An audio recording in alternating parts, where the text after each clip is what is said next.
Doctor Álvarez. Sí, acá estoy. ¿Empezamos? Sí, yo creo que ya vamos a empezar. Ya son las 12:05, así es que voy a presentar lo voy a presentar. Voy a admitir a todos y lo voy a presentar, ¿le parece? Ya, perfecto. Ok.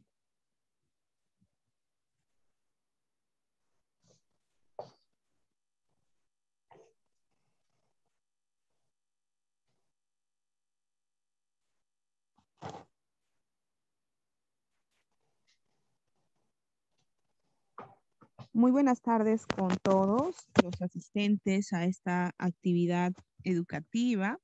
Eh, En primer lugar, quisiera brindarles la más cordial bienvenida a todos ustedes a nombre del Instituto Nacional de Enfermedades Neoplásicas y del Departamento de Promoción de la Salud, que por medio de las coordinaciones con el área de educación estamos llegando hacia ustedes mediante la transmisión de esta actividad educativa que lleva como tema medio ambiente y cáncer gástrico. Quien brindará esta ponencia será el doctor Luis Alberto Álvarez Rodríguez, miembro del Departamento de Promoción de la Salud, Prevención y Control Nacional del Cáncer, específicamente del Centro de Detección y Diagnóstico en Prevención del Cáncer. Así que lo dejamos en uso de la palabra, doctor. ¿Qué tal a todos? Muy buenas tardes. Tengan todos ustedes muchas gracias a la licenciada Verónica por la presentación. El día de hoy agradeciendo también la invitación que se me hace para tener la oportunidad sobre todo de hablarles de un tema tan importante que es el cáncer de estómago. Si bien es importante porque el cáncer de estómago es la principal causa de muerte por cáncer a nivel nacional. Y en los últimos años hemos visto un incremento de esto de manera llamativa. Y siendo uno de los cánceres que más mortalidad producen a nivel nacional, es un cáncer que puede ser prevenido de manera exitosa si nosotros a través de nuestro conocimiento podemos desarrollar hábitos saludables para evitar que padezcamos enfermedades que nos predispongan a este tipo de cáncer, ¿no? Entonces, nosotros cuando hacemos estrategias de prevención es muy importante que nosotros utilicemos herramientas. Y una de las herramientas que nos facilitan muchas veces nuestras estrategias de planeamiento en cuanto a prevención se refiere es la epidemiología. Entonces, en la epidemiología nosotros vemos prácticamente la distribución de la enfermedad, de cualquier enfermedad que estamos estudiando. Entonces, hablando de la epidemiología del cáncer a nivel mundial, de acuerdo a lo que dice el GloboCan, se ha incrementado cada vez más los casos por cáncer, ¿no? Actualmente ya es 19.3 millones de acuerdo a lo reportado el año pasado. El principal factor de riesgo a nivel mundial es el consumo de tabaco. El tabaco, como ya se sabe, produce varios tipos de cáncer, ¿sí? No nada más cáncer de pulmón, también produce cáncer de laringe, cáncer de estómago, cáncer de cavidad oral, etcétera, cáncer de cervix también. Entonces, es muy importante que nosotros, ya que ya hay evidencia científica de que el tabaco produce esto, entonces hay que evitar esta exposición. Es por eso que es muy importante que todas las personas sepan de esto. Los agentes infecciosos, como el Helicobacter pylori, el virus de papiloma humano, sobre todo estos dos son los agentes infecciosos más importantes que se ven asociados con el desarrollo de cáncer. Y estas infecciones o estos agentes infecciosos lo vemos principalmente en los países en vías de desarrollo como el nuestro, ¿sí? Entonces acá vemos principalmente cáncer cervicuterino y cáncer de estómago que están asociados a este tipo de infecciones. Los programas de tamizaje tienen un mayor impacto únicamente o más con mayor evidencia, perdón, en los países más desarrollados, por ejemplo, Estados Unidos, Europa, Canadá, Australia, porque ellos tienen un sistema de salud bien estructurado. Y esa es una parte muy importante y muy sólida que nosotros tenemos que comprender para que nosotros podamos saber por qué no tenemos nosotros esas facilidades. Por ejemplo, en los países en vías de desarrollo, desgraciadamente el sistema de salud no está muy bien estructurado, hay mucha descoordinación entre centros de salud, las estrategias de planeamiento no son adecuadas, no hay un sistema de vigilancia para ver si hay una evaluación adecuada, a ver si está surtiendo efecto alguna medida preventiva o no. Entonces, eso hace que nuestro país, por ejemplo, que nosotros tenemos esos problemas, pues obviamente tengamos mayor riesgo de que en algún momento nosotros no nos diagnostiquemos o no nos hagamos los exámenes necesarios para diagnosticar un cáncer a tiempo. ¿Sí? Entonces eso es muy importante que lo comprendamos. Entonces, ante estas dificultades y ante estos puntos débiles que tenemos nosotros, debemos de planear estrategias que puedan compensar esas debilidades. En este caso, la prevención primaria es nuestra principal herramienta en estos tipos de cáncer, sobre todo en el cáncer de estómago. Ahora, en relación a la mortalidad, vemos que a nivel mundial el impacto es aproximadamente el 10 millones, o sea, la mitad de los cánceres reportados como casos nuevos, la mortalidad es prácticamente la mitad, pero no quiere decir que de esos casos, sino pueden ser también casos acumulados. Pero la relación es que 1 de cada 6 personas va a fallecer por cáncer, ¿sí? 70% de las muertes ocurren en los países en vías de desarrollo por el motivo que les comentaba, ¿no? Por el sistema de salud que no está muy bien estructurado, y eso disminuye la cobertura de los exámenes de tamizaje. El 30% de las muertes son asociadas al tabaquismo, a las exposiciones ambientales. La tercera parte de las muertes por cáncer son asociadas a factores dietéticos y de obesidad. El 30% de las muertes asociadas por tabaco también se asocian con factores ambientales y de contaminación. Por eso es importante que nosotros hablemos de este tema, ¿no? El cáncer avanzado sin acceso a tratamientos es muy común. Y el 26% de los países en vías de desarrollo cuentan con servicios de patología, o sea, no es ni la tercera parte, siendo solo el 30% de la población la que puede acceder a un tratamiento integral. ¿Qué quiere decir esto? Que de 10 personas que tienen cáncer, solo 3 pueden tratarse de una manera adecuada. Y si lo comparamos con países ya desarrollados como Estados Unidos, Europa, Canadá y Australia, pues vemos que de cada 10, 9 tienen acceso a todos los tratamientos. Entonces hay una desigualdad muy importante. Entonces, el hecho de vivir en un país en vías de desarrollo también es un mayor riesgo de que muramos por cáncer, ¿sí? Ahora, en relación a la distribución mundial por cáncer, vemos que a nivel general el cáncer de estómago está en 6º lugar a nivel mundial y en Latinoamérica está en 5º lugar. Y en mortalidad, si se fijan, es el 3er lugar a nivel mundial y el 4º lugar en Latinoamérica. Es decir, es un cáncer que es agresivo, ¿sí? Si bien no es el más frecuente, pero sí es uno de los que causa más mortalidad. Y esto es porque se diagnostica en estadios clínicos avanzados y desgraciadamente ya cuando se diagnostica o cuando produce síntomas, muchas veces el tratamiento curativo no es la primera opción, ¿no? Muchas veces se tiene que dar tratamientos con quimioterapia o muchas veces ya los pacientes tienen un cáncer demasiado avanzado. La distribución mundial en relación a los agentes infecciosos principales lo tenemos principalmente en los países más pobres o en los países en vías de desarrollo. Y si se fijan en este mapa, los que se colorean de un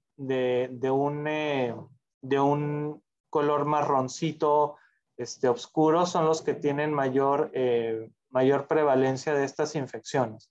Entonces vemos que obviamente acá nuestro país está con esto, ¿no? Vemos que acá Perú y Bolivia y algunos países de África. ¿Cuál es lo común de todos estos países? Que son países en vías de desarrollo. Entonces, los países en vías de desarrollo somos los que tenemos agentes infecciosos como causa principal de cáncer, ¿sí? ¿Cuáles son estos agentes infecciosos? Virus de papiloma humano, que se asocia con el cáncer cervicouterino y con otros tipos de cáncer también, pero principalmente cáncer cervicouterino. Helicobacter pylori, cáncer de estómago, virus de la hepatitis B, cáncer de hígado y el HTLV1, que puede ser leucemias o linfomas. Estrictamente hablando del Helicobacter pylori, que es el tema de hoy en relación al cáncer de estómago, la distribución mundial, de acuerdo a un estudio del 2010, vemos que el 80-90% de la distribución por Helicobacter pylori ocurre en los países latinos, en África del 90 al 80% y en Asia 70%. Pero si lo comparamos con Estados Unidos, 40-30%, Canadá, Australia 20%, Europa 30%. Entonces, estos países no tienen infecciones tan acentuadas de Helicobacter pylori y por lo tanto ellos no tienen problema de cáncer de estómago. El problema lo tenemos en donde hay mayor cantidad de Helicobacter pylori y son cepas más patógenas que son las que producen cáncer gástrico. Entonces, ¿dónde hay el principal problema? Latinoamérica, África y Asia. ¿Y qué es el Helicobacter pylori? El Helicobacter pylori es una bacteria, ¿sí?, de características especiales de su estructura que se le considera gram negativa de acuerdo a una tinción especial, ¿sí? Coloniza el estómago y tiene la propiedad de fabricar su propio ambiente que la protege del ácido gástrico a través de enzimas que favorecen este microambiente, ¿no?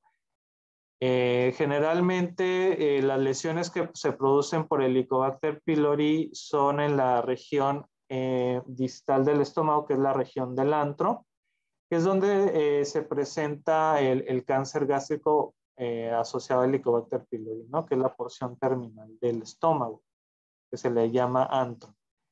Y aquí hay un esfínter que se llama píloro, que muchas veces los tumores pueden llegar a invadir a esta zona.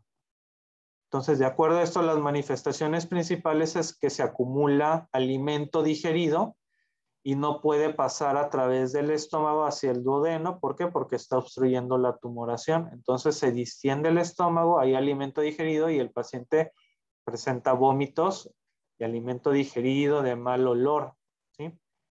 Entonces vemos que el estómago se conforma principalmente de la mucosa, donde están las células epiteliales, que es donde coloniza la bacteria esta. La submucosa, que es donde están los vasos principales que van a nutrir la mucosa. La muscular, que puede presentar principalmente tres capas musculares, y la serosa, que es la que protege al estómago, ¿sí? Es una tela de tejido que protege al estómago por fuera. Entonces, ¿cuál es el mecanismo por el cual produce daño el Helicobacter pylori? Vemos que la bacteria penetra la capa de la mucosa, se adhiere a la superficie, ¿sí?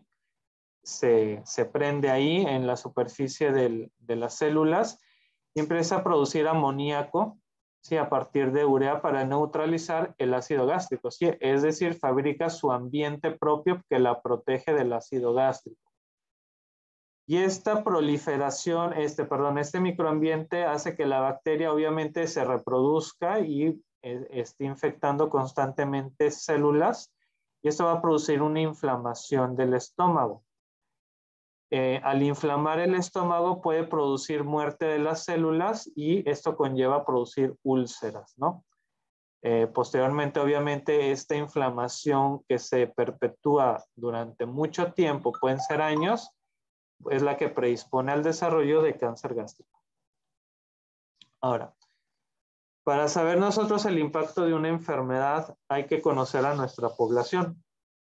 Entonces, de acuerdo al censo del 2017, y si lo comparamos con el 2007, ¿cuáles han sido los principales cambios que notamos? Entonces, vemos que, para empezar, nuestra población es tipo piramidal. ¿Qué quiere decir piramidal? Que la mayor parte de la población o la base es de población joven, ¿sí? La mayor frecuentemente es población joven. Entonces, cuando tenemos una base ancha, ¿qué quiere decir? Que hay más población joven. ¿Qué quiere decir esto?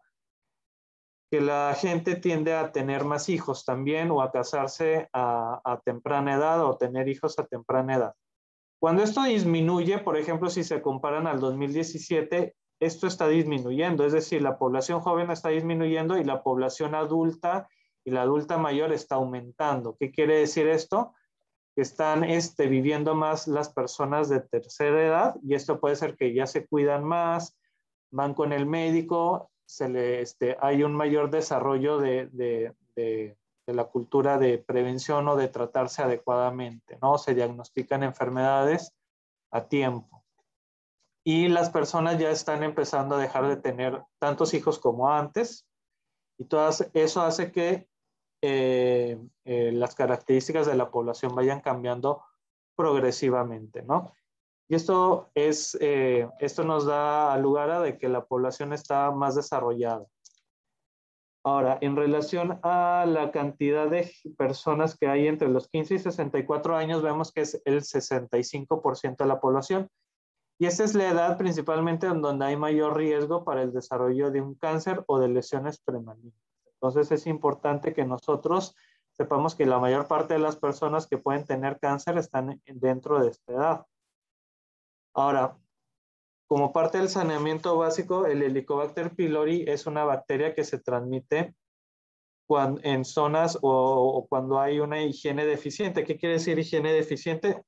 Uno no se lava las manos, uno no guarda sus alimentos o no los almacena de forma adecuada, o no se manejan adecuadamente las excretas, ¿sí? ¿Qué quiere decir esto? Por ejemplo, no hay drenaje y las personas tienen pozo séptico o a veces estos pozos están cerca de ríos y eso puede producir mayor contaminación.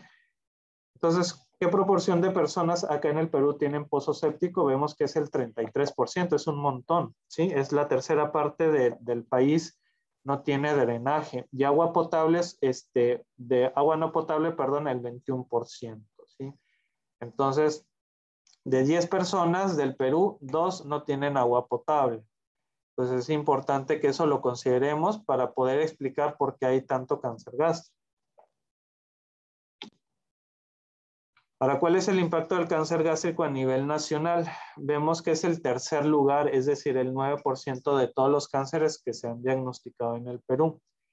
Pero si se fijan, a pesar de ser el tercer lugar, es el primer lugar en mortalidad. Por lo tanto, la relación entre incidencia y mortalidad es demasiado estrecha. ¿Y esto qué quiere decir? Que el cáncer de estómago que se diagnostica, la mayoría de las personas fallece, porque se diagnostica en estadios tardíos. Cuando produce síntomas es cuando las pacientes acuden a hacerse sus chequeos y obviamente vemos que el cáncer ya está avanzado. Esto no quiere decir que todos los pacientes que presentan dolores abdominales son cáncer, sino hay que ir primero con el médico para hacer una evaluación, hay que hacer endoscopías de acuerdo a los factores de riesgo y de acuerdo a eso nosotros podemos determinar si el paciente tiene un cáncer o alguna predisposición para el desarrollo de cáncer.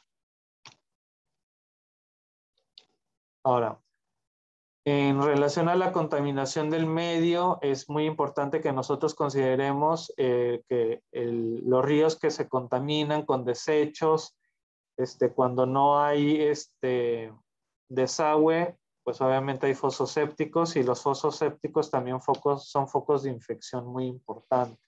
O sea, hay que estarlos lavando de la forma adecuada, hay que eliminar las excretas de forma adecuada. Hay mucha gente que hace deposiciones al aire libre y eso no es correcto, ¿sí? Siempre hay que tener un protocolo para evitar contaminación del ambiente. Es muy importante que nosotros cuidemos nuestro ambiente porque esos son focos de infección para diversas enfermedades. Las personas que tienen pozos de agua también es importante que hiervan siempre el agua, que estén descontaminando el pozo constantemente y siempre lavarse las manos antes de comer, después de ir al baño, al preparar los alimentos. Ahorita por la pandemia, por el coronavirus, obviamente se está fomentando más la higiene del lavado de manos y eso es algo muy benéfico, ¿no? Ahora, ¿cuáles son los patrones de gastritis que se asocian por el Helicobacter pylori? El Helicobacter pylori es muy frecuente, ¿sí? Es muy frecuente y es frecuente que nosotros encontremos padecimientos asociados a esta infección bacteriana. Entonces tenemos, por ejemplo, la gastritis antral, como les comentaba. El Helicobacter pylori afecta el antro, que es la porción terminal del estómago, ¿sí? Hay mayor ácido clorhídrico y ese ácido clorhídrico obviamente predispone a mayor cáncer gástrico, ¿sí? La gastritis crónica no atrófica, ¿sí? Como les comentaba, hay una inflamación crónica del estómago y eso no, a veces no produce manifestaciones clínicas, sin embargo hay una inflamación. Por eso es importante hacerse sus endoscopías a partir de los 50 años para poder identificar lesiones que predispongan al cáncer gástrico y que estén asociadas con el Helicobacter pylori, porque podemos tener el Helicobacter pylori y a veces no tenemos síntomas, y si no erradicamos ese Helicobacter, estamos en riesgo de desarrollar un cáncer gástrico en un futuro, ¿no? El fenotipo de cáncer gástrico, principalmente la gastritis crónica, atrófica multifocal, ¿sí? Que produce la gastrina elevada, pepsinógeno bajo, es decir, una serie de hormonas que producen mayor ácido. Entonces, el riesgo de cáncer gástrico es mayor a 2 veces que las personas que no tienen esto, ¿no? ¿Y cuáles son las alteraciones que se presentan a nivel de la mucosa gástrica? Primeramente, cuando hay infección por Helicobacter pylori o también por algún otro factor ambiental, por ejemplo, el consumo alto de sal, producen inflamación superficial de la mucosa del estómago, que se manifiesta como una gastritis, y si eso se perpetúa en el tiempo, produce gastritis atrófica, es decir, las vellosidades del estómago se empiezan a achicar. Esto, si nosotros le sumamos a fumar, no consumo vitamina C en las frutas, en verduras, no consumo casi verduras y aumento más la ingesta de comidas procesadas, alimentos chatarra, alimentos grasosos, eso produce que esa inflamación se perpetúe más y que las células empiecen a sufrir cambios, unos cambios que poco a poco se van encaminando hacia un cáncer gástrico, por ejemplo, la metaplasia intestinal, la displasia y el cáncer por último, ¿sí? Todo esto tarda aproximadamente entre unos 15 años en desarrollarse o hasta 20 años. Por eso es importante que nosotros durante todo ese tiempo podamos hacer nuestros chequeos preventivos para identificar estas lesiones a tiempo. Ahora, de acuerdo a una encuesta de ENDES del 2017, la cantidad de personas que consumen frutas, al menos 5 porciones de fruta y o ensalada, que es lo que se recomienda, 5 porciones al día, en Lima es solamente el 13%, fíjense nada más. Y en la sierra es donde menos se consume tanta variedad, es el 7%. En la selva el 11.8% y en general en el Perú el 10.9%, que redondeándole es el 11%. Entonces, mucha gente no consume la cantidad suficiente de frutas y verduras, ¿sí? Que son los que nos protegen contra el cáncer. ¿Por qué? Porque tienen antioxidantes. Y es importante que nosotros los incluyamos en nuestra alimentación diaria, ¿sí? Y este es el porcentaje de personas que también tienen más obesidad, ¿sí? La obesidad también es un factor muy importante de riesgo para cáncer gástrico, pero de tipo de la unión gastroesofágica o a nivel del fondo gástrico, ¿no? Es muy importante que nosotros también nos alimentemos correctamente para disminuir el riesgo de diferentes tipos de cáncer, entre ellos el cáncer gástrico. En este mapa de riesgo vemos que las poblaciones que tienen más riesgo de fallecer por algún tipo de cáncer son las poblaciones más pobres, ¿sí?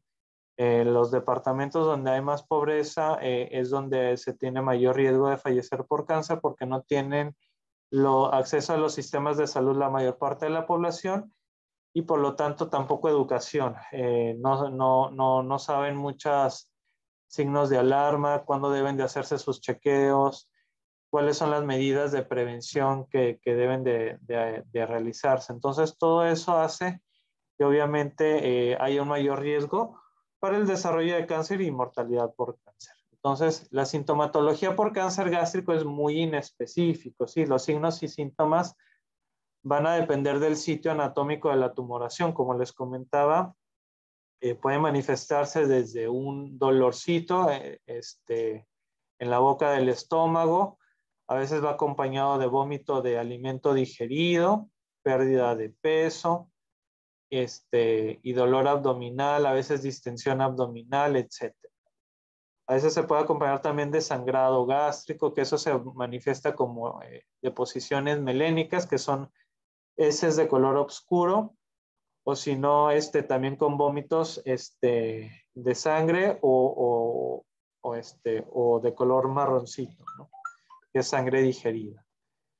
Entonces, en general, pero eso también puede ser por úlceras también, etcétera. Entonces, lo adecuado es que cuando uno sienta estos síntomas, acudir con el médico para poderse hacerse un chequeo y de repente ser candidato a una endoscopía para poder identificar cuál es el motivo por el cual se presentan estos síntomas.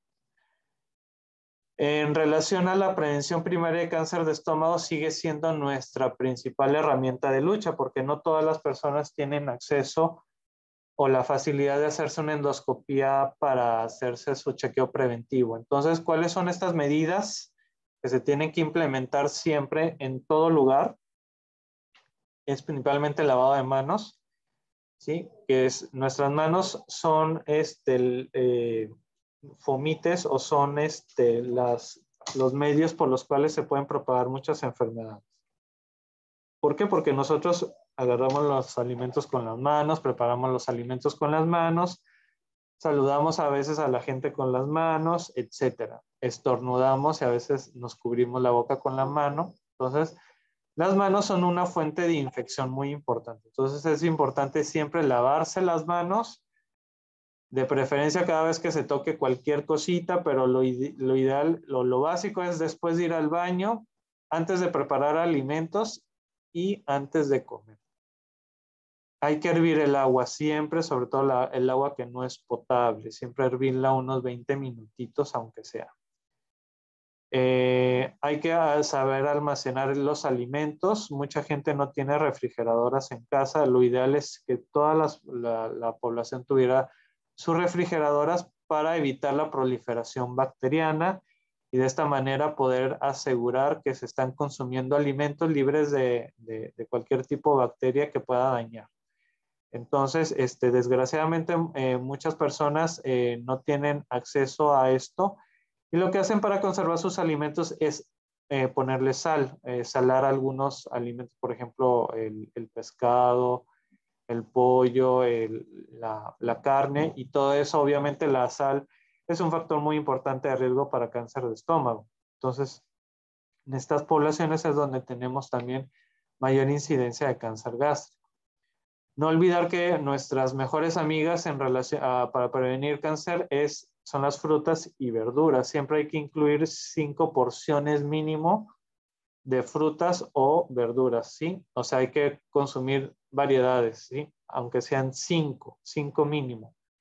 Por ejemplo, yo desayuno, no sé, una manzanita, un plátano, y en el almuerzo hago brócoli con pimiento y una ensalada fresca con tomate, pepino, lechuga, ¿sí? y un choclito, un pedacito de chocolate. Entonces yo estoy haciendo una combinación de verduras. Entonces es importante que nosotros lo practiquemos como un hábito y lo mantengamos siempre. Hay que evitar fumar. Últimamente los adolescentes están cada vez cayendo en la moda o en la adicción de empezar a fumar cigarrillos electrónicos con la novedad, ¿no? Los cigarrillos electrónicos son también, están asociados con carcinógenos, ¿no? Las sustancias que utilizan en el cigarrillo electrónico también se han demostrado que son carcinógenos. Entonces es importante que nosotros eduquemos a nuestros hijos, a nuestros hermanos, a nuestros sobrinos sobre la importancia de evitar fumar. El cigarrillo es un factor importante de riesgo para cáncer, como hemos visto en las estadísticas, produce el 30% de las muertes por cáncer. Entonces, hay que ya empezar a educar a nuestra población sobre esto, ¿no? El consumo de sal también debe ser restringido, no usarlo siempre, sino en algunas ocasiones solamente para darle un gustito al paladar, no usarlo mucho, porque también produce inflamación. Los alimentos salados, por ejemplo, las papitas, las canchitas, de repente no salarlas mucho o evitar estarlas consumiendo muy seguido. El consumo de alcohol también está asociado con varios tipos de cáncer. El cáncer gástrico no es la excepción. También hay que tener cuidado con eso porque produce también inflamación constante de la mucosa gástrica. Los alimentos procesados, los alimentos grasosos, tienen sustancias que producen también inflamación de la mucosa gástrica y de algunas partes del colon también, y esto hace que se pueda producir cáncer en alguna de estas regiones, ¿no? Entonces, a manera de conclusión, vemos que el Helicobacter pylori ha sido catalogado como el carcinógeno tipo 1, que quiere decir que es un carcinógeno que ya se ha demostrado que produce en este caso cáncer de estómago, y el Perú tiene una alta prevalencia del mismo, ¿sí? Incluso desde la infancia. El principal reto en nuestro país es implementar medidas de saneamiento básico, agua potable, usar refrigeradoras para almacenar adecuadamente los alimentos. Y el principal reto en el tamizaje, es decir, en las endoscopías, es detectar gastritis atrófica. Como ya se les ha dicho en las diapositivas anteriores, es lo que principalmente se asocia con el desarrollo de cáncer gástrico, ¿sí? Y hay que hacer medidas de prevención para evitar el desarrollo de cáncer. No sé si tengan alguna duda o pregunta al respecto.